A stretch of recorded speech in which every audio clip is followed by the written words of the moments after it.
preguntaba cuál es la diferencia entre un algoritmo de regresión y uno de clasificación. Entonces, la diferencia está en lo que tú quieres que sea la salida de tu modelo. El modelo, ¿verdad?, de clasificación va a devolverte una de las clases. Entonces va a haber un número, ¿verdad?, fijo de clases, digamos, que va a ser, ¿verdad?, finito. Y tú lo que vas a hacer es que vas a elegir una de esas clases. Entonces vas a hacer en el fondo una elección entre alguna de las clases de un conjunto. Y en cambio el algoritmo de regresión lo que va a hacer es que te da una respuesta que pertenece al continuo, por ejemplo, de los reales. Entonces, el ejemplo que yo he usado todas estas veces, o sea, todas las ayudantías para la diferencia entre clasificación y regresión es el de la altura. Regresión sería tratar de predecir la altura de una persona. En cambio, clasificación sería decir si es que esa persona es alta o baja, ¿verdad? Entonces, en el fondo, ahí tendría clasificación entre dos clases, alto y bajo, versus la regresión que tendría que devolverte la altura misma, que puede ser cualquier valor, ¿verdad?, perteneciente a los naturales, quizá en el caso de la altura, o a los reales positivos. Bueno, si no hay más preguntas de materia, metámonos al tiro a lo que es la tarea, pues, que sea tan productivo como posible. Entonces, lo primero que les quería comentar es para que no se les olvide, porque sé que a muchos se les olvidó en la tarea, la tarea anterior, esto de que tienen que mandar, y por favor para que se acuerden, el archivo integridad.txt cuando responda la tarea 3. Y esto es básicamente lo mismo que cuando en las pruebas de repente lo hacen firmar, o sea, como les comentaba, básicamente lo mismo que en las pruebas cuando lo hacen firmar, ¿verdad? Algo de integridad también, el compromiso de integridad, o sea, algo del ingeniero, que empezaron a hacer después del asado familiar. Pero por favor que no se les olvide, porque me imagino que les va a haber alguna penalización para los que no lo entregan. Me parece buena la sugerencia de Víctor. Si quieren ir levantando la mano, yo tengo al lado abierto la lista de los participantes, entonces si abren la mano yo puedo ver quiénes, o sea, si levantan la mano, perdón, yo puedo ver los que hacen las distintas preguntas y puedo darles la palabra, si es que quieren hacerlo hablando. Y sobre el plazo, o sea, sobre la posibilidad de entregar 5 días más tarde, no sé si va a ser la misma regla del profesor Bayer, porque, claro, este es otro profesor que va a poner sus propias condiciones. Me imagino que va a existir la opción de entregar la tarea un par de días tarde con descuento. Si es que dan o no dan más plazo, va a depender de ustedes, y si, o sea, de que pidan, porque por lo que tengo entendido no habían suficientes personas que hayan pedido todavía, pero también en el fondo, que estas solicitudes de ustedes, ¿verdad?, estén respaldadas por algún buen argumento, etc. Porque, a ver, pedimos ayer entre todos, dice Juan. Bueno, yo no sabía eso, me quedé quizás antes de eso, pero básicamente que si es que ustedes piden, o sea, tendrían que pedir para que consideren dar más tiempo. No sé qué habrá cambiado entre ayer y hoy día, entonces quizás ya lo está considerando el profesor, pero yo o sea, en primera no les puedo decir si es que van a dar o no van a dar más tiempo, es una decisión del profesor. Veo que Francisco tiene levantada la mano. Entonces, porfa, si O sea, Francisco yo habla. tengo una duda de la pregunta 2, pero tú dijiste que mejor fuéramos en orden. No sé si alguien tiene dudas de la pregunta 1. Ya, entonces, si es que quieren, pasamos al tiro a la pregunta 1. Entonces, dudas pregunta 1, sesgo inductivo. Y las tengo divididas por A, B y C. Entonces, si quieren las leemos, y si se les ocurre alguna pregunta que no tengan considerada, me la dicen ahora, o si no, también vayan escribiendo sus preguntas. De nuevo, Felipe, no es decisión mía si es que dan más plazo, pero voy a tratar de interceder por usted. Entonces, pregunta de sesgo inductivo. Cada algoritmo de aprendizaje posee un sesgo inductivo que corresponde a los supuestos que éste realiza sobre las soluciones del problema, ¿verdad? Esto permite que un algoritmo de aprendizaje priorice una solución o interpretación sobre otra, independiente de los datos observados. Asimismo, los sesgos inductivos pueden expresar suposiciones sobre el proceso de generación de datos del espacio de solución. Entonces, la primera pregunta es: ¿qué relación se podría establecer entre el sesgo inductivo de un algoritmo y el sesgo de predicción de una variable? Estos son como los dos tipos de sesgo que hemos ido mencionando durante las clases y la ayudantías. No sé si alguien tiene una duda sobre, por ejemplo, las distintas definiciones de las dos. La relación misma no se las puedo dar porque es la pregunta de la tarea, pero no sé si ninguna duda. Buenísimo. Entonces, al tiro pasemos a la 1B. En relación a lo mismo, identifique y explique los sesgos inductivos de un modelo de K vecinos cercanos, que también lo pasamos en ayudante, ¿verdad? Y también el sesgo inductivo de los árboles de decisión, que están basados en ganancia de la información. Entonces, ¿qué relación existe entre el sesgo del modelo de K vecinos cercanos y el modelo de clasificación usando árboles de decisiones que usan ganancia de información? Samuel dice que tiene una duda de la 1A. Perdón, Samuel, por haber avanzado. Entonces, ¿a qué se refiere con sesgo de la predicción de una variable? Esto es básicamente lo que veíamos con el Bias Variance Trade-off en la primera ayudantía de la parte de Machine Learning. Entonces, el sesgo en la predicción de una variable es distinto al sesgo del modelo. El sesgo del modelo lo que te está diciendo es como el error sistemático del modelo está apuntado, o sea, el error sistemático de un modelo es tal que está, ¿verdad?, sesgado hacia algún tipo de respuesta. Entonces el modelo te da eso. El sesgo en la predicción es otra cosa, más, o sea, están relacionados, es la relación que ustedes tienen que dar, pero entonces el sesgo en la predicción lo vaya a ver tú en qué tan sesgadas están las predicciones estadísticamente hacia algún valor, ¿verdad? Entonces es el clásico ejemplo donde en clase el profesor les ponía como una especie de tiro al blanco y los puntos estaban muy agrupados, pero estaban lejos del centro del blanco. Entonces ahí lo que ustedes pueden decir es que los datos, o sea, la salida del modelo, ¿verdad?, está muy sesgada, ¿verdad? Y de hecho ese sesgo, que claro, como dice Víctor, es el sesgo estadístico, ¿verdad?, de la salida de nuestro modelo, está llevándonos a siempre el mismo error, siempre el mismo error en el fondo. No sé si se entendió. ¿Saben qué? Tengo una cosa muy rápida que tengo que responder. ¿Sí? No sé si tiene alguna otra duda de la 1B. O sea, perdón, de la 1 antes de pasar a la 1B y la pregunta de Valeria. Está viendo entrar.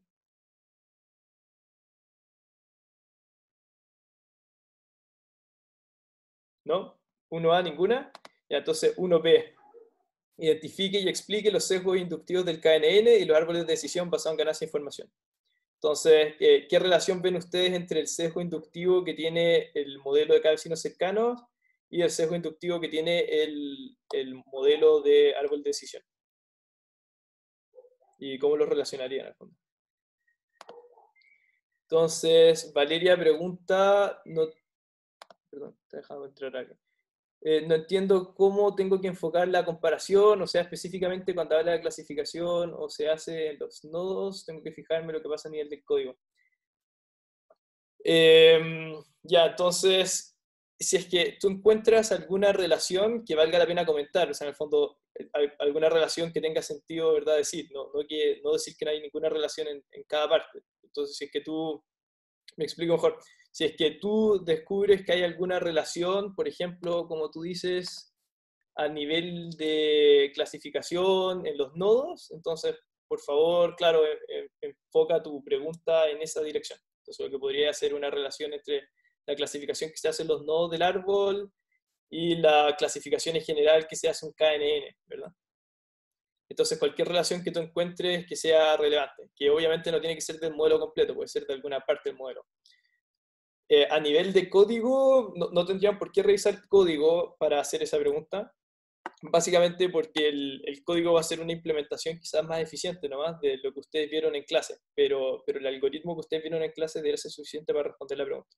Entonces, básicamente, ustedes tienen que entender cómo funciona un modelo de cada vecino cercano, qué es lo que se hace, y tienen que entender qué es lo que hace un modelo, ¿verdad?, de un árbol de decisión, y pueden comentar entonces sobre las similitudes entre lo que están haciendo las dos cosas. O sea, y como decías tú, puede ser enfocado a una parte que sea muy parecido o en general, por ejemplo. El sesgo inductivo, o sea, idealmente enfocado desde el punto de vista del sesgo inductivo. Rosita tiene una pregunta también de la 1B, dice que no entiende a qué se refiere con clasificación realizada en el nodo hoja del árbol. Entonces, la clasificación en un árbol de decisión siempre se hace en el nodo hoja. Y en el fondo es lo que veíamos en la ayudantía de árboles de decisiones, que creo que es la antepasada, básicamente lo que hacía nuestro árbol de decisión es que nos iba encontrando splits, ¿verdad? Entonces veíamos cómo podíamos ir subdividiendo los datos, pero no hacíamos clasificación hasta que llegábamos a la hoja misma. Entonces, ¿a qué se refiere esto?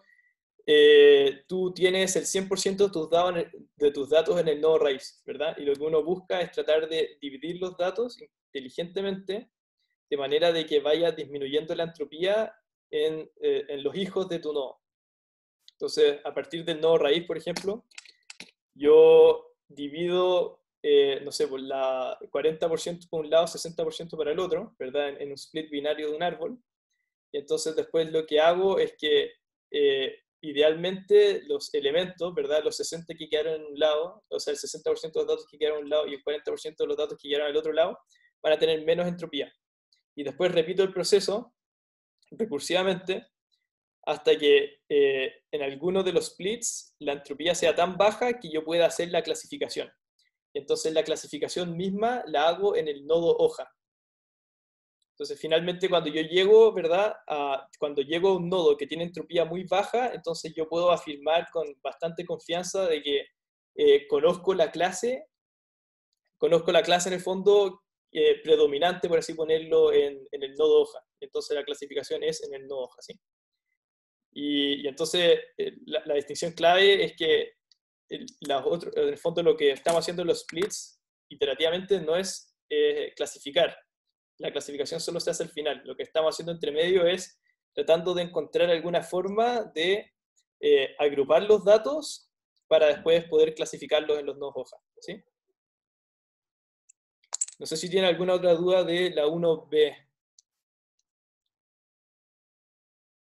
Entonces, Felipe, ¿sabes una pregunta de la 1B? ¿De la 1B o estáis volviendo a la 1A? ¿Me podrías escribir eso en el chat? Bueno, B. Entonces, podría ser, Felipe pregunta, ¿podría ser que el sesgo es que asumimos que los datos son agrupables y diferenciables? Entonces, voy a tener cuidado con el tipo de preguntas de podría ser, porque si es que la respuesta fuera sí, entonces le estaría diciendo cuál es la respuesta, y si la respuesta es no, le estoy diciendo cuál no es la respuesta. Entonces, de cierta manera, como que no tengo cómo responder sin que sea soplándole la respuesta. Pero, sí, perdón. Pero básicamente desde la perspectiva de verdad del sesgo inductivo de los distintos modelos. Entonces ustedes traten de pensar como, ¿cuál es la asunción que está por detrás de un modelo de cada vecino cercano? Entonces, si quieren comentamos sobre la asunción, ¿verdad?, que está por detrás de un modelo de SVM, de un Support Vector Machine. Entonces, básicamente lo que estamos diciendo es que, o sea, nuestro sesgo inductivo, si es que no usamos kernels, es que existe un plano, ¿verdad?, que separa perfectamente nuestros datos de una clase y de otra. Entonces, que los datos, o sea, que el sesgo inductivo ahí sería que puedo encontrar un plano tal que me permita diferenciar, según el lado del plano en el que estoy, cuál es la clase del punto, ¿verdad? Entonces, ustedes consideren cuál es el sesgo inductivo, ¿verdad?, de un modelo de cada vecino cercano, donde no estamos buscando este plano separador. Y entonces, ¿cuál es la asunción por detrás? Como, ¿qué estoy asumiendo yo sobre los datos para tratar de encontrar la clase final? Y después se pregunta lo mismo de qué estoy haciendo yo con los árboles de decisión y si es que hay alguna relación entre las dos. O sea, de nuevo, completa, o sea, la relación sea entre los dos algoritmos completamente o de alguna parte del algoritmo. Eso es la 1B. ¿Alguna otra pregunta de la 1B?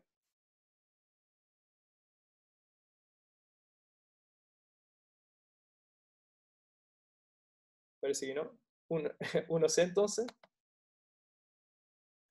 Entonces, todavía sobre el sesgo inductivo, pero esta es una pregunta de programación. Entonces, eso le indica, ¿verdad? La A y la B tienen la T.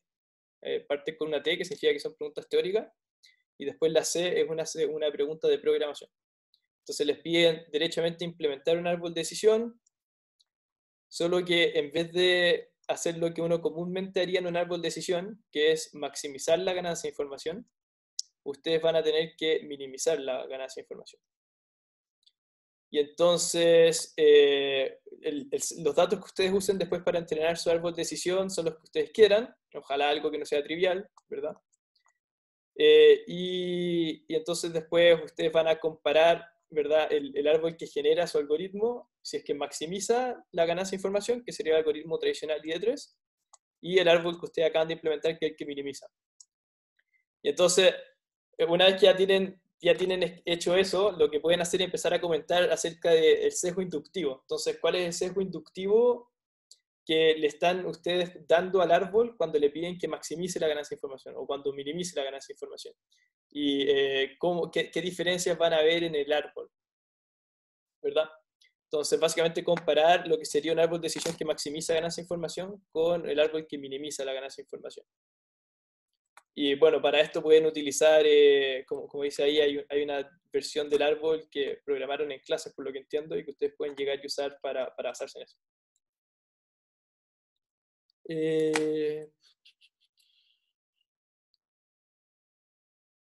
Y entonces Juan dice, por lo visto en clases, ¿no es más malo minimizar la ganancia de información? Entonces, claro, efectivamente, o sea, si es que el árbol tradicionalmente que uno hace es el que maximiza la ganancia de información, ¿verdad? Es por alguna razón. Entonces ustedes pregúntense como, ¿qué sentido tiene estar siempre maximizando la ganancia de información? De hecho, si quieren, pueden remitirse a la ayudantía, la ayudantía de árboles, donde hablamos de un tema muy parecido a eso. Y de hecho también hablamos sobre las ventajas de, por ejemplo, ¿verdad? Agregarle regularización a los árboles. Entonces, no es que sea pregunta crítica, efectivamente uno esperaría que al hacer justo lo contrario que lo que nos dice, ¿verdad? El sentido común y la historia, ¿verdad? En el área de árboles de decisión, debiera dar peores resultados, minimizar la ganancia de información que maximizarla. Entonces, efectivamente, Juan, uno esperaría, yo no he hecho el experimento, pero yo esperaría que los resultados fueran peores. Pero la pregunta no es como si los resultados van a ser mejores o peores, más bien se refiere a cuál es el sesgo inductivo que tú estás introduciéndole a tu árbol si es que le pides que minimice la ganancia de información. Entonces, ¿verdad? Lo que tu árbol va a hacer es que va a tratar de cierta manera, lograr que llegar a una entropía súper baja en los nodos hoja. Entonces, si es que tú maximizas o minimizas la ganancia de información, eso, ¿de qué manera va a interferir con ¿verdad? La correcta clasificación, si ustedes quieren, el introducir este cambio, de minimizar la ganancia de información? Y entonces siempre desde el punto de vista del sesgo, pero de nuevo, cuando se refieren al sesgo, ustedes pregúntense como, en realidad el sesgo inductivo de un modelo, lo que se refiere es como a por qué esto debiera funcionar, como a la intuición de por qué funciona, si quieren verlo así. No escriban eso en la tarea, por supuesto, pero si ustedes para tratar de como entenderlo bien, de absorber si quieren, el wraparound de la materia, básicamente pregúntese como, ¿cuál es la intuición de por qué funciona, verdad, un modelo de vecino cercano? ¿Cuál es la intuición de por qué funciona un modelo de árbol de decisión?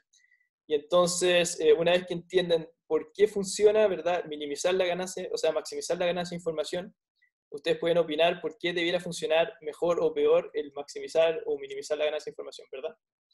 Y entonces va a funcionar mejor o peor porque va a cambiar el árbol, por necesidad del árbol que se genera maximizando la ganancia de información o el que se genera minimizando la ganancia de información van a ser árboles distintos. Y entonces, si es que ustedes tienen los dos árboles, y si quieren los grafican, y los comparan, y en el fondo los comparan, ¿verdad? Viendo, no sé, por ejemplo, los splits que está eligiendo, etcétera, lo que van a ver es como una materialización en el fondo del sesgo inductivo, porque el sesgo inductivo es el que generó los árboles de cada tipo. Entonces, si ustedes los comparan, van a poder hablar sobre, ¿verdad?, el sesgo mismo y de por qué un sesgo sería más o menos correcto.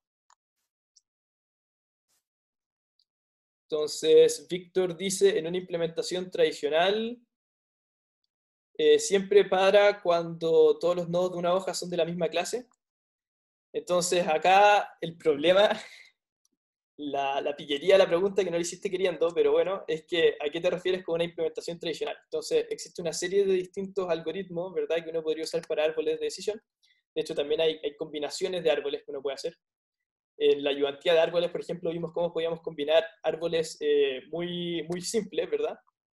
Para generar, en el fondo, modelos más complejos que tuvieran menos riesgo de overfitting. Entonces, lo que ustedes deberían hacer, si es que tienen preguntas sobre el árbol como comillas tradicional que vieron en clase, es que debieran buscar el árbol ID3. Entonces, el árbol ID3 efectivamente para cuando todos los elementos del nodo hoja son de la misma clase. Ahora, si ustedes quieren, por ejemplo, reducir el overfitting, podrían tratar de hacer algo del estilo, si la entropía es suficientemente baja de tener el árbol, ¿verdad? Entonces podría ser, por ejemplo, si es que 90% de los elementos en mi nodo son de la misma clase, entonces yo voy a detenerlo. Y así puedes ahorrarte algo de procesamiento. Pero de nuevo, no hay como... No hay una implementación tradicional, especialmente en modelos viejos como los árboles de decisión. Lo que... De hecho, lo más cercano, diría yo, hoy día a una implementación como tradicional de un árbol de decisión puede ser como copiar, pegar lo que existe en sklearn, que te diría son probablemente los árboles que más se utilizan hoy en día, solo por la accesibilidad, ¿verdad?, de código en Python y lo bien implementados que están por detrás en Cython. Claro, y Francisco le responde a Víctor que ni se preocupe de, básicamente que no es necesario que se preocupe mucho de qué es una implementación tradicional, porque para lo que es el ramo pueden llegar y basarse en el código que subió el profesor, y eso es suficiente. Claro, y efectivamente ID3 es el árbol que, por lo que entiendo, es el que se pasa en clase. Puede tener alguna variante, pero siempre es ID3.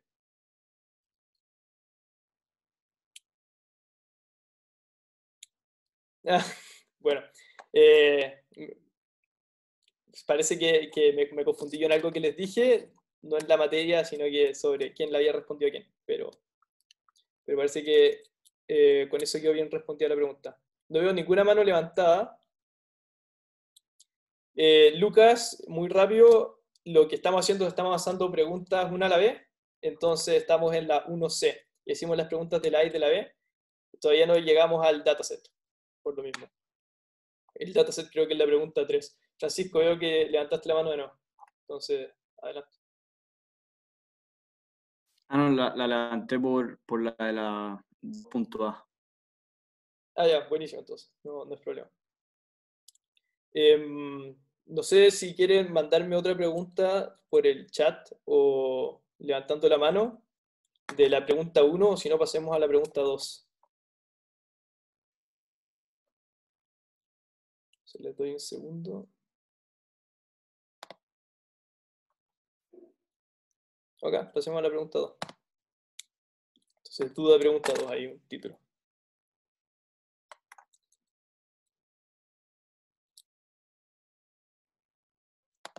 Un segundo.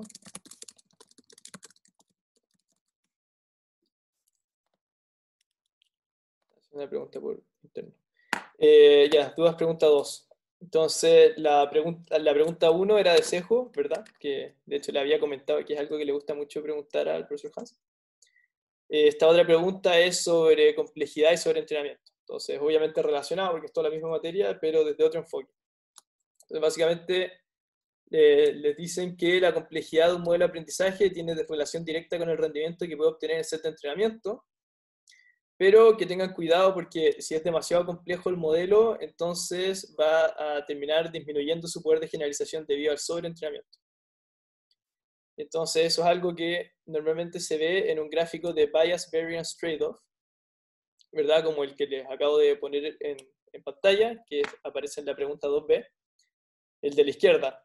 Entonces, al final lo que uno observa es que si es que aumenta mucho la complejidad del modelo, lo que va a hacer es que va a disminuir la generalización del mismo porque va a empezar a hacer overfitting. Eso es lo que se refiere en la 1A, o sea, en la 2A. Entonces les piden a ustedes tratar de implementar, es una pregunta de programación, un ejemplo que esté demostrando cómo sucede esto en una regresión logística. Y entonces para esto de nuevo ustedes, igual que en la pregunta anterior, se generan sus propios datos. Entonces pueden usar, no sé, por ejemplo, podrían usar una función cuadrática, porque les piden que no sean linealmente separables. Y bueno, es un problema de clasificación, por eso les piden que usen una regresión logística. Entonces, básicamente ustedes generen datos que les permitan, ¿verdad?, hacer clasificación entre una clasificación binaria, elegir entre una de dos clases. Y básicamente después que hayan hecho esto, visualicen el espacio de características de los distintos modelos que tengan que generar, ¿verdad? Y que grafiquen el rendimiento del set de entrenamiento y el set de test a medida que aumenta la complejidad. Entonces, básicamente les piden que traten de replicar el gráfico de la izquierda, ¿verdad? Entonces, que ustedes vayan aumentando la complejidad de un modelo de regresión logística hasta que empiecen a ver overfitting. Ese es el segundo gráfico que tienen que hacer. Y el otro gráfico que les piden es que visualicen el espacio de características. Entonces, no sé si entienden bien lo que es el espacio de características o podemos partir explicando eso si quieren. Díganme ustedes por el chat.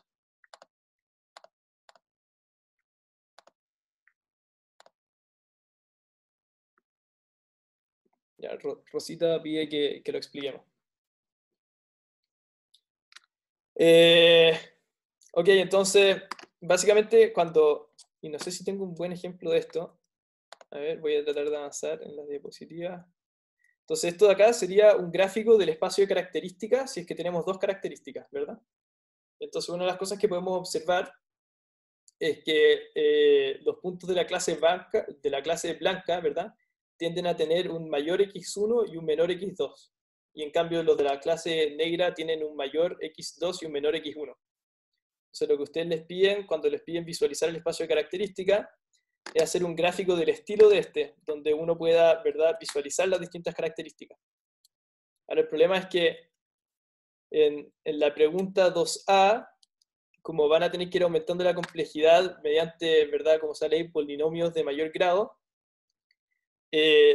van a empezar a aumentar la dimensionalidad también de sus gráficos. Entonces, una vez que ya tienen tres características, por ejemplo, x1, x2 y x1 por x2, ahí ya van a tener, ¿verdad?, tres características, y entonces requerirían un gráfico tridimensional para mostrarlo.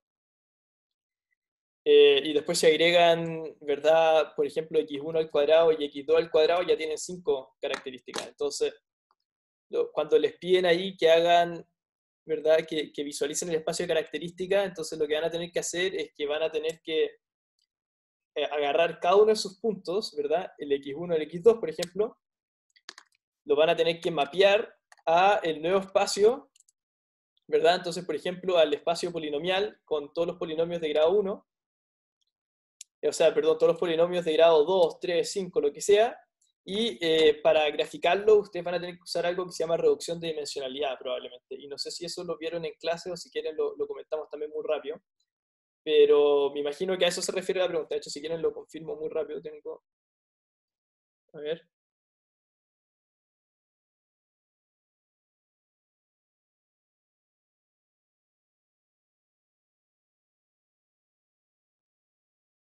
Demos un segundo.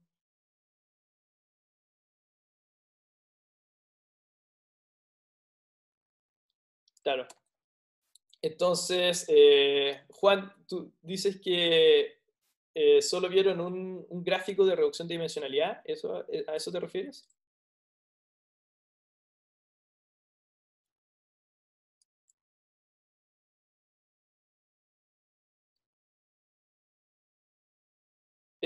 Ya, bueno, pero básicamente lo que les comentaba es que en la medida de que ustedes aumenten, ¿verdad?, la complejidad de su modelo de regresión, ustedes lo van a ver, ¿verdad?, traducido directamente en que va a aumentar la dimensión de su vector de entrada. Entonces, por ejemplo, de nuevo, si es que sus datos generados solo tuvieran las características x1 y x2, y fueran, por ejemplo, el que les ponía acá, ustedes cuando empiecen a agregar polinomios de mayor grado, van a tener que, en el fondo, agregar su vector de entrada, que originalmente era x1 y x2, ¿no? Entonces un vector de dimensión 2, te van a empezar a agregarle nuevos elementos. Entonces, por ejemplo, ¿verdad?, decíamos que podíamos agregar la multiplicación de x1 por x2. Y entonces ahí nuestro nuevo vector de entrada va a ser un vector de 3 dimensiones, ¿verdad? x1, x2 y x1 por x2. Y entonces cuando les piden a ustedes graficar ¿verdad? Graficar, no sé cómo lo plantean acá. Lo usan... Claro, les piden graficar el espacio de características, lo que ustedes van a tener que hacer es encontrar de alguna manera de mostrar todas estas nuevas características, que está incluyendo, ¿verdad?, el usar los polinomiales sobre los datos de entrada y graficarlo de alguna manera que se entienda. Entonces, una de las formas en que se puede hacer eso es con reducción de dimensionalidad. Otra fórmula sería, por ejemplo, si ustedes tienen tres características, pueden graficar x1 con x2, x2 con x1 por x2 y x1 con x1 por x2, ¿verdad? Entonces podrían tratar de hacer, por ejemplo, gráficos bidimensionales y podrían hacer varios gráficos para mostrar las distintas interdependencias. Entonces podrían mostrar de nuevo x1, la dependencia entre x1 y x2, y la dependencia de x1 y x1 al cuadrado, x2 al cuadrado, etc. De hecho, si me dan un segundo, les puedo mostrar un buen ejemplo de esto, para que no se compliquen todavía con lo que es reducción de dimensionalidad. Está como difícil de encontrar esto.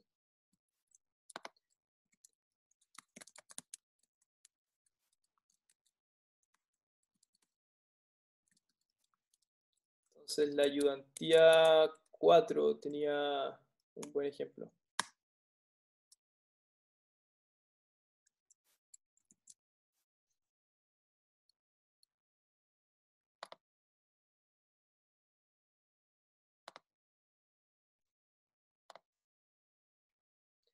Entonces, de nuevo, perdón, denme un segundo. Básicamente, cuando les ponía este ejemplo, ¿verdad?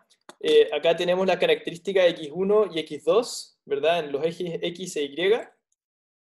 Y lo que podemos hacer es que podemos usar ¿verdad?, esta característica z, que sea la suma de x1 al cuadrado más x2 al cuadrado.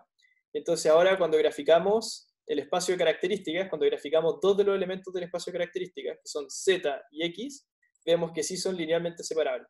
Entonces básicamente ustedes les piden que hagan un gráfico de este estilo, en el fondo que demuestren cómo una regresión logística, que normalmente es un modelo que no puede separar datos, o sea, que no puede modelar datos que no son linealmente separables, ¿verdad?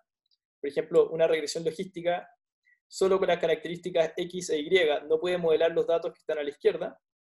Entonces, lo que ustedes van a hacer es que van a empezar a agregar polinomios y traten de hacer estos gráficos. O sea, la pregunta, el primer gráfico que les piden es un gráfico que muestre el espacio de características. Y ojalá llegaran a un gráfico como el de la derecha, donde puedan decir, bueno, gracias a estas nuevas características que agregué, ahora los datos sí son linealmente separables. Ahora, el problema que van a tener es que en la medida que agreguen nuevos polinomios, ¿verdad?, van a aumentar mucho la cantidad de características que ustedes tengan. Entonces, como les comentaba, lo que pueden hacer es usar una combinación de todas las características, por ejemplo, usando reducción de dimensionalidad, que lo que va a permitir es que que lo que va a hacer es que va a agarrar un vector de, por ejemplo, 10 características distintas y lo va a transformar, ¿verdad?, en como las dos características más importantes, que son combinación de todo el resto. Y de esa manera, si ustedes grafican esas dos características, pueden hacer un gráfico bidimensional, y ese gráfico bidimensional debiera, ojalá, mantener como cuáles son las características más importantes. Un modelo de estos de reducción de dimensionalidad que sería bueno en el caso de regresiones logísticas es, por ejemplo, usar PCA. Entonces, las siglas son P, C y A. Lucas dice que le parece que no hay que hacer eso. Digo que no es necesario. Como les mostraba en la diapositiva a la izquierda, uno puede hacer gráficos, ¿verdad?, del espacio de características sin tener que hacer reducción de dimensionalidad. Si es que ustedes son capaces de encontrar, ¿verdad?, las combinaciones de características que les sirven para mostrar el punto que el profesor quiere que ustedes muestren, que es el que les comentaba. Pero claro, Lucas dice que no es necesario hacer reducción de dimensionalidad. Claro, no es necesario, pero no sé qué más decirle. O sea, como persona que leyó el enunciado, ha hecho varias veces el ramo y ha visto también la solución de la tarea, los voy a dejar en que, si bien no es necesario que hagan la reducción de dimensionalidad para que muestren bien el espacio de características, es una buena forma de mostrar el espacio de características. Entonces, no sé si me creen, les sugiero creerme. ¿En qué pregunta quedé? Entonces, alguien preguntaba si es que...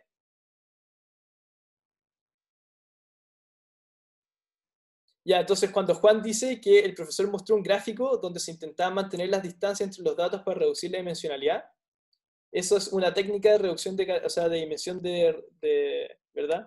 De reducción de dimensionalidad que se llama t-SNE. Y me imagino que probablemente le mostró esa. Y está bien, es otra reducción o sea, otra técnica para reducción de dimensionalidad.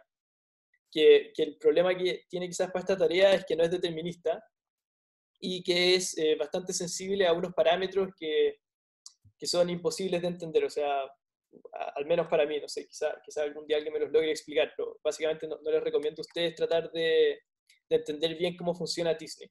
En cambio, PSA es bastante directo de aplicar, es determinista, entonces les van a salir siempre los mismos resultados y deberán poder obtener el gráfico que les piden.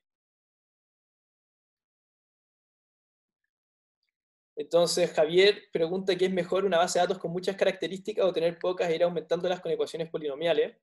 Para esta tarea donde ustedes les piden cómo generar sus propios datos, les recomiendo, porque van a tener que visualizarlos, o tener muy pocas características, ¿verdad?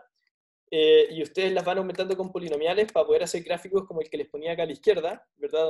Donde ustedes manualmente los construyan. O si es que ya derechamente van a usar algo del estilo de PCA, entonces ahí sí pueden usar modelos más avanzados, o sea, podrían, perdón, usar bases de datos quizás son más avanzadas. El problema que tiene de nuevo es que si es que partes con 100 características y después incluyes todos los polinomiales, ¿verdad?, de orden 5, rápidamente creció tu vector de características a unas dimensiones que no tienen sentido para la tarea y que van a hacer que, por ejemplo, sean mucho más lentos sus modelos de entrenar, etc. Entonces, sin haber hecho la tarea por tincada, para como su propia sanidad mental, les sugiero partir con datos simples, quizás como los que les pongo acá, ¿verdad? A la derecha, que no son linealmente separables y que sí van a ser linealmente separables si es que usamos alguna característica más avanzada. Déjenme volver a la presentación correcta, que esta no es.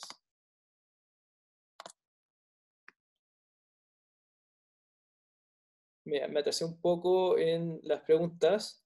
Cuando preguntan o sea, cuando Juan pregunta si tengo algún tip para reducir dimensionalidad, básicamente usen la librería de sklearn. Y la misma librería se las recomiendo completamente para la regresión logística también.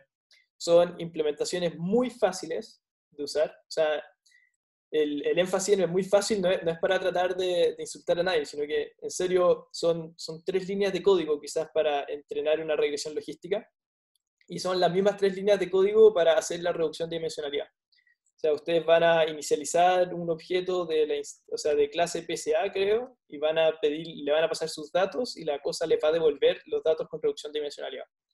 Y después bastaría con hacer un matplotlib, ¿verdad?, de los datos que salieron. ¿Existe algún comando en Python que tome entrada X de n dimensiones y la salida Y de una dimensión y lo grafique? Francisco, estoy respondiendo a tu pregunta. Entonces, el comando Python que toma entrada X de n dimensiones y la salida Y de una dimensión y lo grafica, lo tendrías que componer tú, pero lo que puedes hacer es que puedes agarrar el comando, ¿verdad?, que tome tu entrada de n dimensiones y lo transforme a una entrada de 2 dimensiones, ¿verdad? Y tú puedes graficar eso y te va a dar un scatterplot en el fondo, ¿verdad? Donde cada punto cada fila en tu base de datos va a ser un punto y van a estar en distintas coordenadas X, Y, en el scatterplot de nuevo. Y después quizás podrías usar el color. Entonces podrías decir que los de la clase 1 van a tener color azul y los de la clase 2 van a tener color rojo, y eso te va a permitir perfectamente graficar, ¿verdad?, las n dimensiones de X y mostrarlo en el gráfico de 2 dimensiones y además mostrar el color, ¿verdad?, que va a representar la clase Y.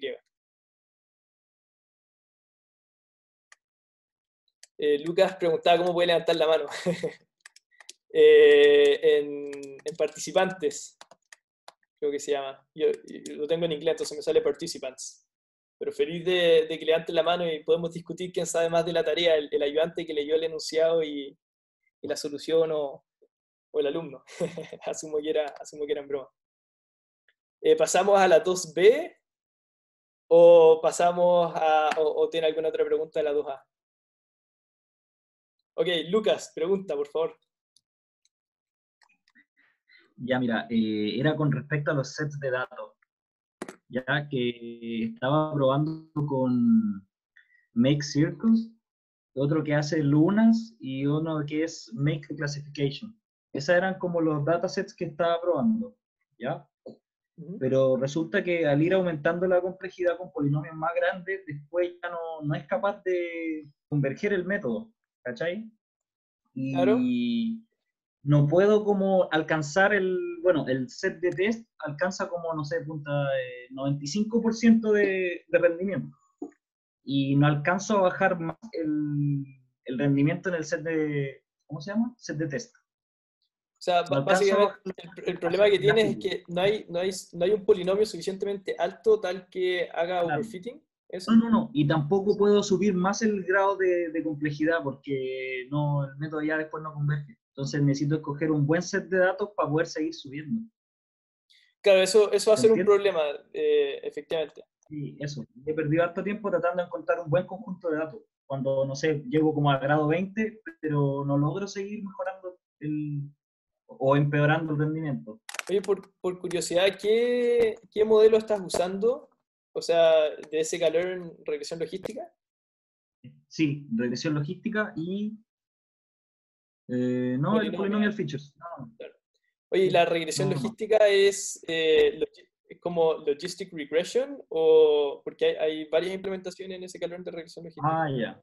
Ya, ya, ya. Ah, no, no, no cachaba. Sí, creo que esa. Logistic regression, sí.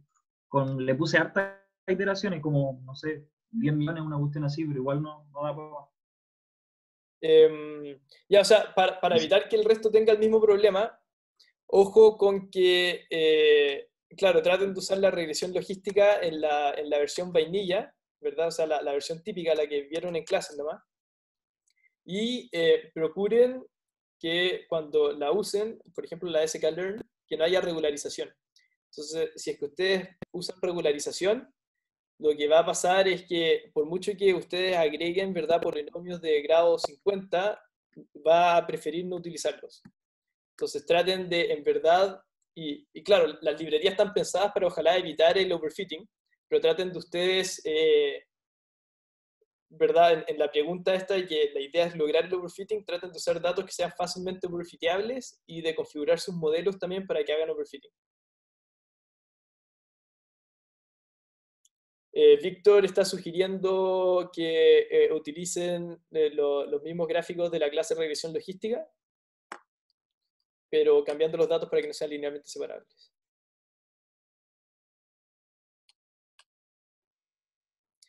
Y Pablo, puedes usar los datos que quieras. Si es que son generados por ti, quizás va a ser más fácil controlar, ¿verdad? Que sean fácilmente overfiteables. Eso podría ser una buena sugerencia. No sé si les queda alguna otra duda de la 2A. Si es que tienen problemas específicos, mándenme mails. En peor de los casos no les voy a poder contestar al tiro. De hecho, la semana pasada sé que estuve desaparecido, estaba en una conferencia, pero ahora esta semana me pongo al día con mis ramos y me pongo a contestar mails de nuevo. Voy a pasar a la 2B entonces. Entonces la pregunta 2B, básicamente bueno, es que lo que ustedes han visto siempre, ¿verdad? Es que si uno aumenta la complejidad del modelo, entonces en algún punto van a empezar a hacer overfitting. Y entonces va a funcionar peor en el set de test. En el fondo va a generalizar peor. Y entonces lo que les dice la pregunta 2B es que algunos modelos, por ejemplo las redes neuronales, que son notorias por tener este problema, bueno, en estos modelos que son más complejos, como las redes neuronales, lo que uno observa es que pasado cierto punto, si es que uno sigue aumentando la complejidad, bueno, entonces el modelo empieza de nuevo a generalizar mejor. Y entonces acá no hay una respuesta correcta, porque de hecho es un problema abierto todavía, para el que existen muchas intuiciones de por qué pasa. De hecho hay blog posts y hay una serie de papers también sobre double descent, que se llama. Pero entonces acá les piden a ustedes que con las intuiciones del ramo nomás, por ejemplo, ¿verdad? Las que ustedes tienen ya de cómo funcionan los distintos sesgos inductivos, y etcétera, que traten de explicar por qué podría ser que pase, ¿verdad? Que incluso si es que yo sigo aumentando la complejidad, el modelo sigue generalizando bien. ¿Y por qué existiría este umbral, verdad? Entre el que, o sea, un umbral donde antes de ese umbral, al aumentar la complejidad, empeora el modelo, pero luego de ese umbral, o sea, la generalización vuelve a aumentar. Y bueno, esta es una para que ustedes se sienten y piensen. No sé si hay mucho más por explicar, pero si tienen alguna duda, mándenmela por chat, levanten la mano. No sé.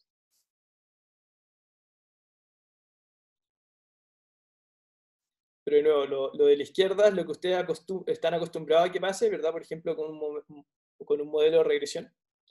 Y lo de la derecha es lo que uno observa con modelos tipo red neuronal. Entonces, básicamente, que expliquen por qué podría pasar eso con los modelos que son súper complejos con la red neuronal. Felipe pregunta, cuando hablamos de errores en los datos o en el modelo, ¿qué consideramos? Y no sé a qué te refieres con errores en los datos o en el modelo.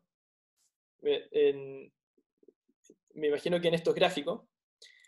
Básicamente el error, ¿verdad? Es el error de clasificación, por ejemplo, en tu set de test, o el error de regresión en tu set de test.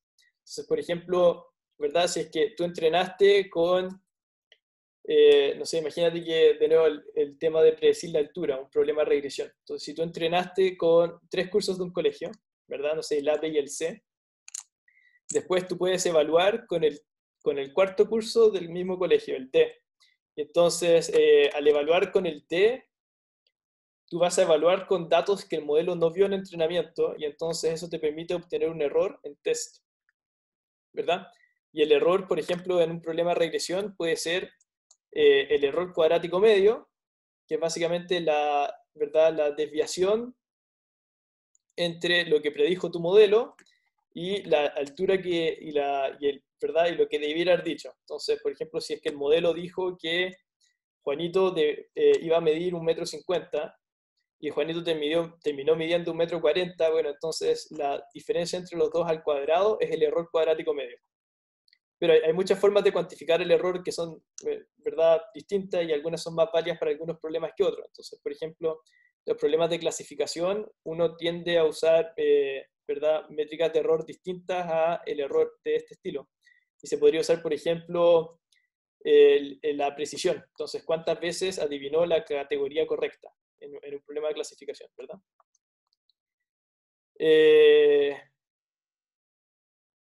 No, en KNN, si tú usas KNN para clasificar, el error no sería en la distancia euclidiana. Esto es literalmente el error de tu modelo entrenado.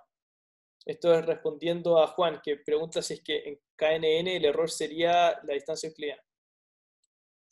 Y no, entonces tu KNN lo que va a decir es, por ejemplo, que el Juanito, ¿verdad?, era una persona alta. Y entonces tú sabías que Juanito era una persona baja, en realidad. Y no tiene nada que ver con la representación de los puntos adentro, ni la función de distancia que está ocupando, ni nada. Sino que solo la salida del modelo, que te dijo que Juanito era alto, ¿es correcta o no es correcta? Entonces esa es una métrica de error que se llama precisión.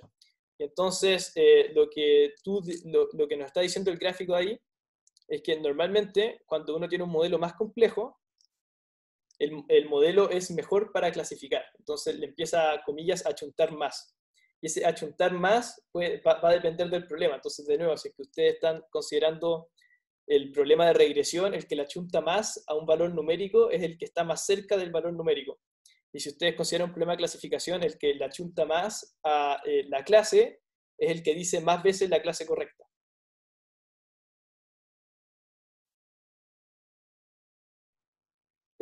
Felipe pregunta si es que el que un problema esté notablemente inclinado a tener un cierto tipo de dato no es un error. Y entonces, si por ejemplo tú tienes una base de datos que tiene, no sé, 900 imágenes de gatos y 100 imágenes de perro, entonces una regresión probablemente va a aprender a decir siempre gato. Y esto solo porque se equivoca menos, ¿verdad?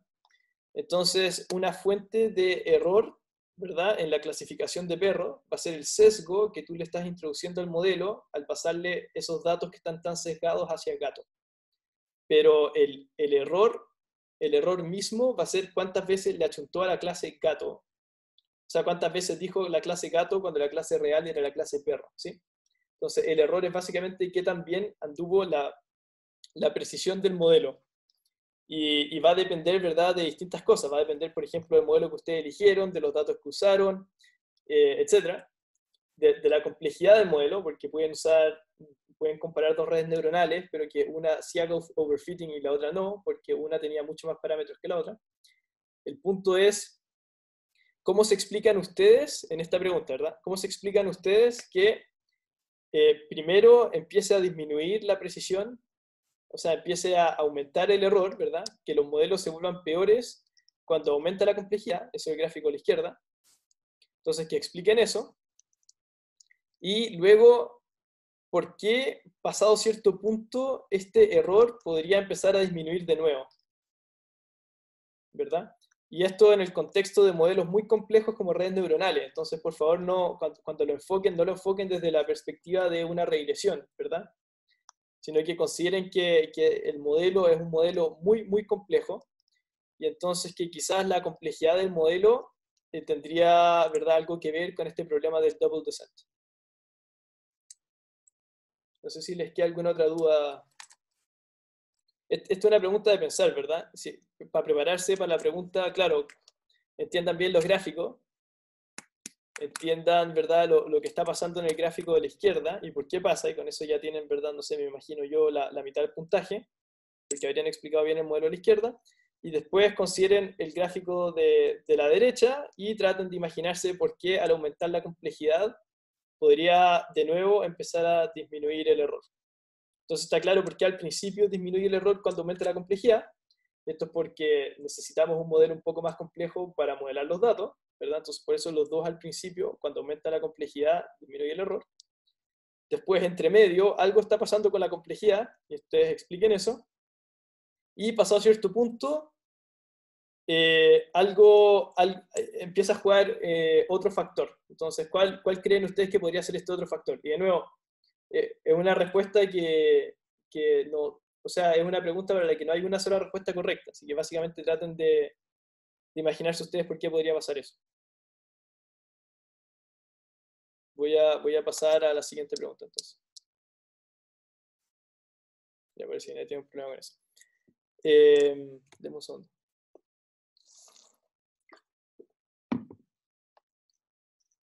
Entonces, esta otra pregunta teórica. Básicamente, si es que tenemos una regresión, no importa si es lineal o logística, lo que nosotros hacíamos para cuantificar, ¿verdad?, qué tan compleja era la regresión, era que veíamos cuántas variables teníamos en la entrada. Entonces esto lo explicamos en la ayudantía, diciendo que la cantidad de parámetros que había que aprender, o sea, la cantidad de variables que íbamos a ajustar con nuestro algoritmo de optimización, era el número de parámetros en la entrada más 1. Y entonces la complejidad de una regresión es justamente la cantidad de variables, o sea, justamente depende, ¿verdad?, linealmente de la cantidad de variables de entrada. Entonces, una de las formas de controlar la complejidad de una regresión es mediante la incorporación, ¿verdad?, en la función objetivo de algo que penalice contra utilizar muchas variables en la entrada. Entonces, les piden a ustedes que propongan un mecanismo que realice esto sin que por eso la función objetivo deje de ser convexa. Entonces, para que tengan cuidado de no incluir, ¿verdad?, cosas no lineales entre medio. Y tienen que justificar su decisión mediante una demostración. Entonces esa demostración está escrita de esa manera porque pueden, por ejemplo, mostrar, ¿verdad?, cómo funcionaría. No tiene que ser, no requiere todo el rigor matemático que quizás podría requerir alguna otra cosa. ¿Sí? No sé si tienen alguna duda acá. Ok, Tomás pregunta a qué se refiere manteniendo la convexidad de la función objetivo. Entonces, es lo que te comentaba, no se preocupen demasiado de de demostrar que la función es convexa. Más bien, el tema que ustedes tienen es que la selección, O sea, ¿verdad? Si es que ustedes quieren limitar la complejidad de su modelo de regresión, lo que ustedes van a tener que hacer es que van a tener que disminuir, ¿verdad?, la cantidad de variables de entrada. Y entonces la cantidad de variables de entrada van a tener que disminuirla, pero sin que eso agregue cosas que no son lineales. Entonces, ¿qué sería, por ejemplo, una función no lineal? Y entonces una función no lineal es, por ejemplo, la función logística, ¿verdad? Una sigmoide. Y otra función no lineal sería, por ejemplo, un switch, un on-off, ¿verdad? Algo que dijera como voy a no utilizar derechamente esta característica. Entonces, ¿verdad? Si mi vector tiene dos características, x1 y x2, y ustedes agregaran, ¿verdad?, alguna especie de magia que les permitiera derechamente apagar la característica 1, esa función que ustedes ocupen para, comillas, apagar la característica 1 tendría que ser una función que sea diferenciable, ¿verdad? En el fondo que sea, en ese sentido que mantenga la convexidad. O sea, que sea por un lado diferenciable, claro, y también, entonces, algo que es un poco más fuerte es que también tiene que mantener la convexidad del modelo. Entonces no pueden usar funciones no lineales de los datos, como, de nuevo, como lo sería una sigmoide o una función cuadrática, ¿verdad? Y claro, como Lucas dice, esto es muy parecido a lo que vimos alguna vez en la ayudantía de regresión. Entonces, que de hecho la pregunta era muy parecida, si se quieren ir a eso. Casi trampa que se los comente, pero bueno, así la trampa es justa para todos. Que básicamente en la ayudantía consideramos qué podíamos hacer para reducir, ¿verdad?, la complejidad de una regresión. Claro, ¿qué podíamos hacer para reducir la dimensionalidad o sea, la complejidad de una regresión? Y ahí lo hacíamos mediante la norma L2. No sé si tienen alguna otra duda, pero de nuevo, ahí recomendadísimo, por favor. O sea, no lo digo porque ya haya hecho la ayudantía, si quieren lo googlean también, pero básicamente por ahí va la respuesta. Y bueno, el bonus es básicamente qué sesgo están ustedes introduciendo. Entonces, de nuevo, como, ¿cuál sería la intuición? Y por favor, de nuevo, no escriban ustedes como la intuición es, sino que cuando hablo de la intuición me refiero a que así ustedes tienen que considerar lo que es el sesgo ahí. Pero básicamente como cuál sería la intuición de por qué funciona su solución, ¿verdad? O sea, ¿por qué funcionaría su intuición para mejorar los resultados del modelo en el ítem anterior? Entonces, ¿por qué funcionaría lo que ustedes propusieron? Como, ¿cuál es el sesgo que ustedes le están dando al modelo? Como, ¿qué efecto tiene lo que ustedes están haciéndole a su función de pérdida? ¿Sí? Y eso es un bonus. No sé si les queda alguna otra duda. De nuevo, esa de allí está básicamente respondida en ayudantía, entonces para que se vayan a ver eso. Y pregunta 3 es de ensamblers. Entonces, justamente la clase pasada vimos ensamble. Y de hecho, la ayudantía pasada, la antepasada, vimos ensamble. Y entre otras cosas, vimos el concepto de boosting. Entonces, básicamente ustedes tienen que proponer, ¿verdad?, un ensamble para regresiones logísticas que no sea el mismo ensamble que usa Random Forest. Entonces, lo que hace Random Forest, ¿verdad?, es que si ustedes tienen 100 datos, ¿verdad?, para entrenar en su set de training, ¿verdad?, lo que van a hacer es que van a elegir, no sé, 60 y van a entrenar un árbol. Después van a elegir otros 60 y van a entrenar otro árbol. Después van a elegir 60 de nuevo y van a entrenar un tercer árbol. Entonces, como eligieron 3 veces 60, y esto se hace aleatoriamente, van a haber entrenado 3 árboles con datos levemente distintos, ¿verdad? Porque van a ser subconjuntos de los datos que van a ser distintos. Entonces, el primero quizás justo tenía 2 gatos más, y el segundo justo tenía un poco más de perro. Y entonces, así funcionan los random forests, ¿verdad? Después ustedes lo que van a terminar es que van a terminar con n árboles distintos. Y ustedes pueden después combinar las respuestas de los n árboles distintos para obtener una sola respuesta, que va a ser, por ejemplo, por votación. Entonces, si es que la mayoría de los árboles dicen que la clase es perro, entonces el random forest, el ensamble, dice clase perro.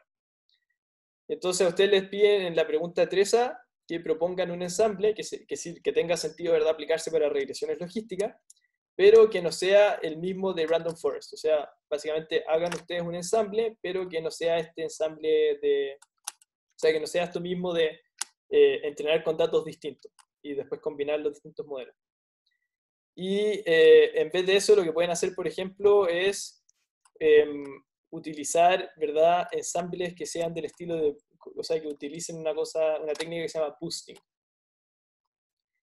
Y entonces Juan pregunta si es que se pueden usar librerías. Y no sé por qué usarías librerías para esta pregunta, si de nuevo esta pregunta es una pregunta teórica. Entonces ustedes tienen que explicar como la teoría de por qué funcionaría, ¿verdad?, su nuevo sistema de ensamble. Sí. Y Lucas pregunta si lo que tiene que ser distinto es solo la forma de ensamblar, o sea, ¿puedo hacer votación al final? Sí, no hay ningún problema si es que hace votación al final. Entonces, básicamente propone algo que sea distinto de un random forest, ¿verdad? El entrenamiento, ¿verdad?, con datos elegidos aleatoriamente y con votación al final. Y que vaya a funcionar, básicamente. Entonces, claro, propongan algo, pero que tenga sentido. Y entonces, una de las formas que ustedes pueden combinar modelos es hacer esto de boosting, que también lo vimos en una ayudantía. Entonces, de hecho, en la misma ayudantía de árboles les mencioné una pregunta, o sea, una de las preguntas de la ayudantía al final, consideramos, ¿verdad?, uno de los ejercicios de prueba de años pasados, donde obligaban a que se usaran muchos árboles secuencialmente. Y ahí, de hecho, expliqué el concepto de boosting y vimos cómo podría funcionar con árboles de profundidad baja para reducirse el riesgo de overfitting, y que era justamente boosting. Y si no, pueden buscar en internet. De hecho, uno de los modelos más famosos, si es que ustedes alguna vez tienen que implementar, ¿verdad?, modelos de inteligencia artificial en la vida real, en la práctica, uno de los modelos más famosos es XGBoost, que son básicamente boosted trees. Entonces, son un ensamble de árboles que practican el boosting. Y ese modelo es el estado del arte en Kaggle, entonces, o Kaggle, no sé cómo se pronuncia, en muchos de los problemas. Entonces, muchos, les diría, de hecho, la mayoría de los problemas a los que se le aplica el Machine Learning tienen, o sea, su mejor solución se obtiene utilizando ensambles de árboles que utilizan boosting. Así que es algo bueno para aprender. Y algo bueno también para después utilizar como cuando lo tengan que aplicar en sus trabajos.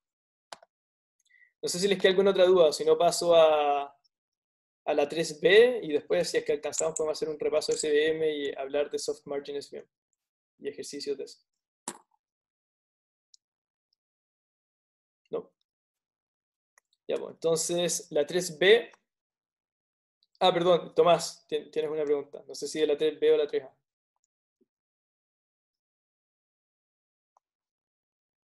Ya, buenísimo. 3B. Dale, no.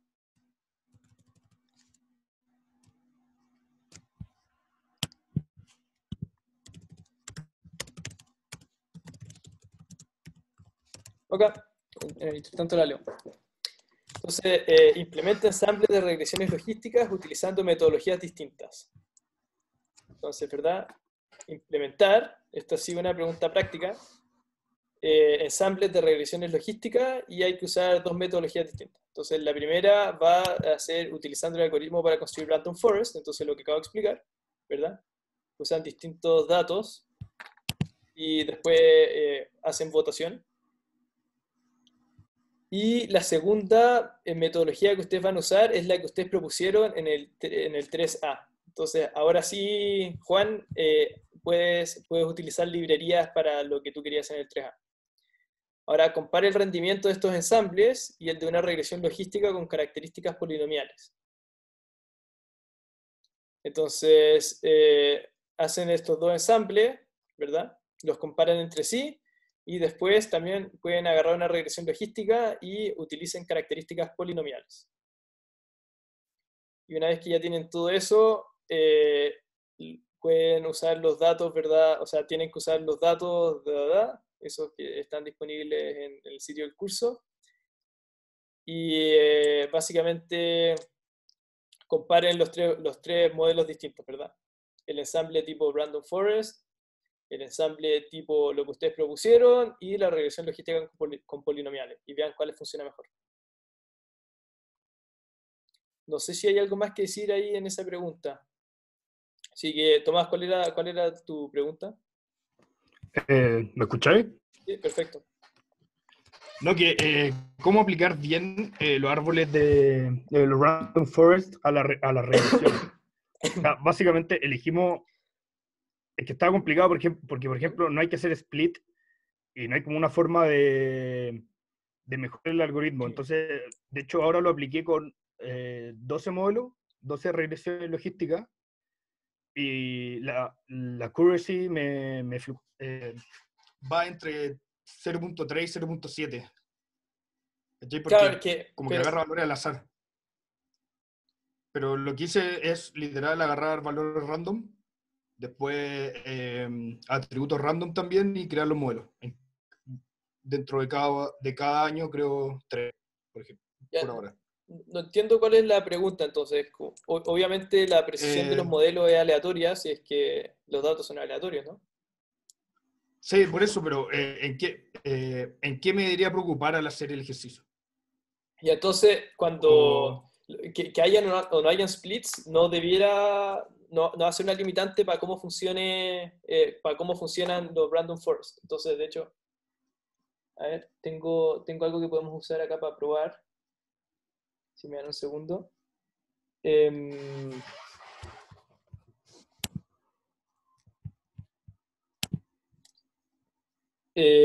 A ver, entonces, new share.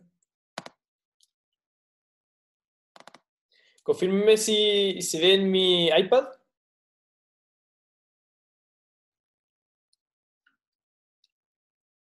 No se ve. O sea, debieran ver. Ya, bueno. Entonces voy a probar, ¿ah? Todavía no me llega mi lápiz. Me mandé a comprar un lápiz, pero vamos a probar con un lápiz de estos de punta blanda. Entonces, lo que hacemos cuando tenemos, ¿verdad? El algoritmo, ¿verdad? De los random forest es que si tenemos estos datos, ¿verdad? Entonces, imagínate que cada una de estas columnas es un dato distinto. Vamos a elegir un subconjunto de los datos.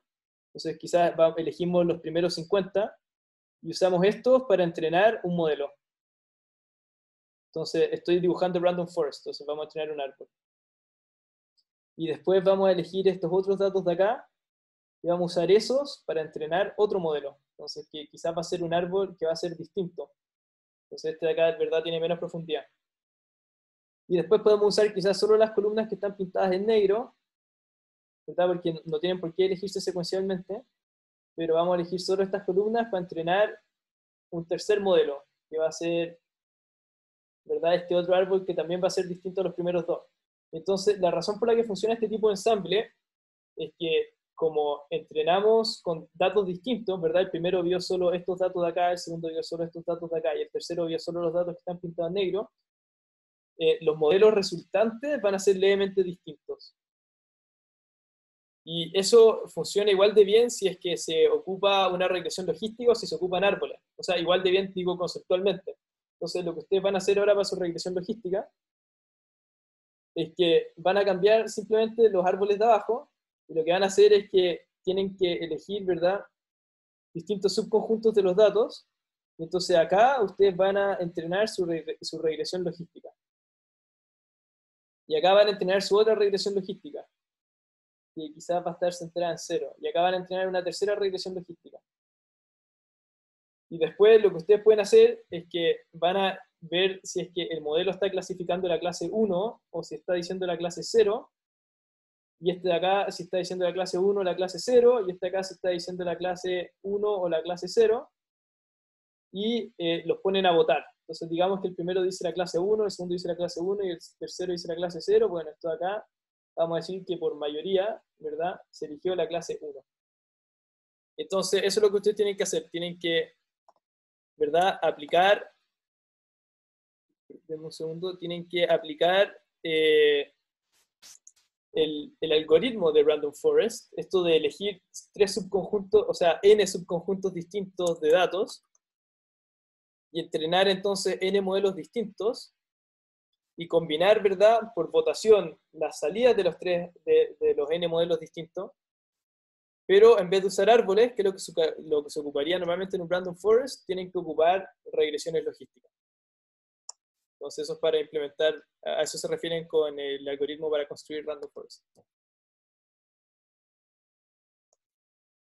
Entonces, Tomás pregunta si es que hay que elegir un subconjunto de los atributos para las regresiones, y sí. Lo que pasa es que si tú entrenas 3 veces la regresión logística y las 3 veces ocupas todos los datos, lo que va a pasar es que vas a entrenar 3 veces con los mismos datos, y entonces vas a obtener 3 veces la misma regresión logística.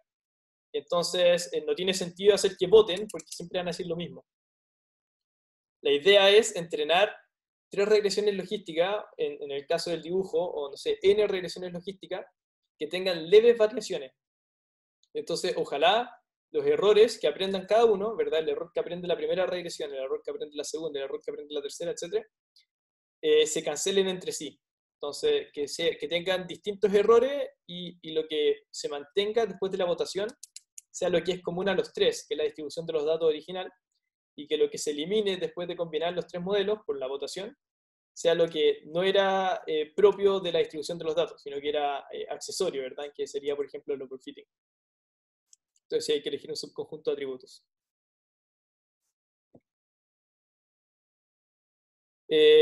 Josefina pregunta si es que hay que estandarizar los datos. En algunos modelos tiene sentido estandarizar los datos. Entonces, por ejemplo, lo que son las regresiones, cuando se ocupan con un regularizador que no sea, o sea, que dé una función no convexa, como por ejemplo cuando se ocupa la norma L1, pero en fin, cuando en algunos modelos, especialmente los modelos lineales, se sugiere que los datos estén estandarizados. Ahora, acá no les piden que estandaricen los datos, por lo que veo. Entonces, si es que no quieres, no estandarices los datos. Si es que quieres, quizás te ayude a mejorar el rendimiento. Porque son regresiones, ¿verdad? Entonces puede llegar a tener sentido hacerlo. No sé si tienen alguna otra duda. Si no, igual estamos casi en el tiempo. Entonces, Víctor pregunta si es que la función, la norma L1 no es convexa. Y el problema que tiene la norma L1 es el valor absoluto, básicamente. Es equivalente a calcular el valor absoluto de un número.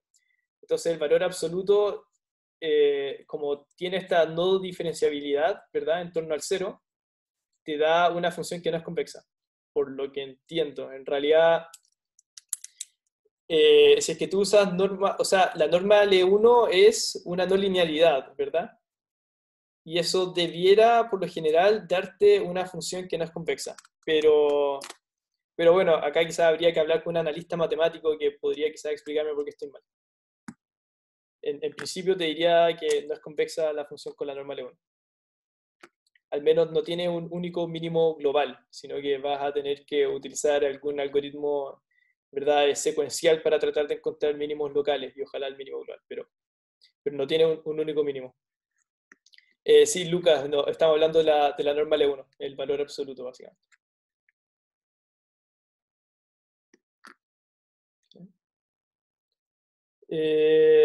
Si es que no tienen otra duda, estamos a 3 minutos de que se acabe. Claro, Lucas dice si es convexa, si hay mínimo global, o sea, todas las funciones, o sea, no hay ninguna función que no vaya a tener un mínimo global, salvo que fuera, ¿verdad?, infinito en alguna dirección, pero digamos así, una función bien definida, ¿verdad? Por ejemplo, es que bien definida tiene un significado matemático, pero si es que la función no va a infinito en ninguna de las direcciones, entonces siempre va a haber un mínimo global, independiente de si es que la función es convexa o no es convexa, ¿verdad? Entonces, el tema de usar la norma L1 es que ya no hay un único mínimo global, ¿verdad? Entonces, eso, o sea, ya no hay un único mínimo. Y entonces ya no puedes encontrar el mínimo global nomás diferenciando igualando a 0, porque se va a hacer igual a 0 el gradiente en muchos lugares. De hecho, el gradiente no va a estar definido también en muchos lugares por culpa del valor absoluto.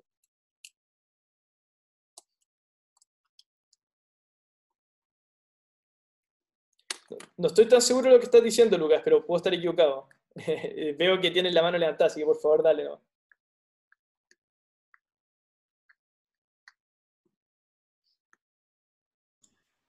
Aló.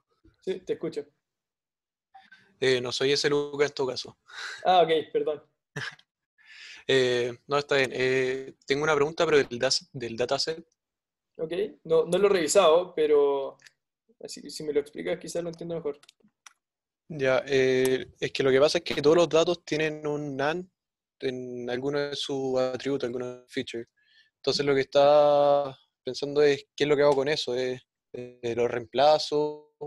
Y si es que lo reemplazo con qué es lo más conveniente, porque está pensando puede ser la moda o la media, igual difieren entre ellas. Entonces, no sé como El, cuál sería la mejor práctica. o sea, hay distintas cosas que se pueden hacer. Al final es una pregunta de cuántos datos tienen el NaN. Entonces, si es que son pocos los datos que tienen NaN, yo los eliminaría, ¿no? No, Eh, todos tienen NaN. ¿Todos tienen NaN en alguna columna o siempre en la misma columna? Sí, no en alguna columna. Entonces, por ejemplo, si es que hay una columna que da muchos problemas, que tiene muchos NaN, puedes eliminar esa columna completa, ¿verdad? Y si es Ujú. que con eso te siguen quedando algunos datos que tienen NaN, entonces puedes eliminar filas, ¿verdad? Y de hecho, yo me manejaría con eso en el fondo. Me imagino que son algunas columnas las que son más susceptibles a tener NaN y entonces derechamente no las consideraría. Ahora, algo que puedes hacer si es que no quieres eliminar los datos, porque por ejemplo tienes muy poco, es que puedes reemplazarlo por el promedio. El problema es que Ya, eso introduce ruido, ¿verdad? Entonces, de repente hasta se usan clasificadores más simples para completar los datos. Entonces, quizás si es que tienes una red neuronal, podrías usar un clasificador simple para predecir cuál es el valor que era tener ese NaN y después fiteas la red neuronal utilizando el ruido, pero menos ruidoso que haber usado el promedio global. ¿Sí? sí, ya, perfecto eso. Gracias. De nuevo, esto es como, no es un arte, o sea, perdón, no es una ciencia exacta, entonces va a ser mucho de probar. A ver, tampoco les piden que obtengan o sea, no les piden, por ejemplo, que tengan 100%, entonces quizás lo que partiría haciendo, y esto es como buen tip para la vida, en cualquiera de estos ramos que son más experimentales, es implementando primero lo más fácil para asegurarse de tener puntaje, ¿verdad? Puntaje en todos los ítems que pueda tener el ayudante en la pauta, como por ejemplo, carga los datos, maneja bien los NANDs, etcétera, entrena el modelo. Y después, si ustedes por alguna razón quieren seguir mejorando su precisión, ahí les recomendaría empezar a probar cosas que son un poco más avanzadas, ¿verdad? O incluso modelos más avanzados, formas de rellenar los datos más avanzadas, etc.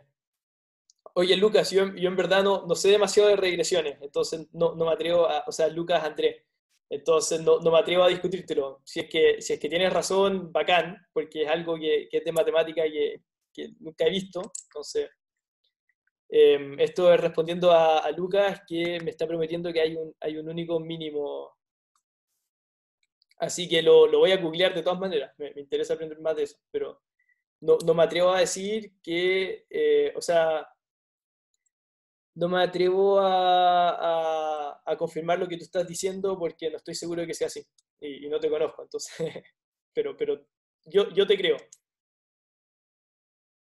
Así que, pero básicamente lo que está diciendo Lucas es que la regresión logística con ¿verdad? La regresión logística Lazo o Bridge, para alguna de esas dos, la que usa la norma L1, es convexa pero no diferenciable.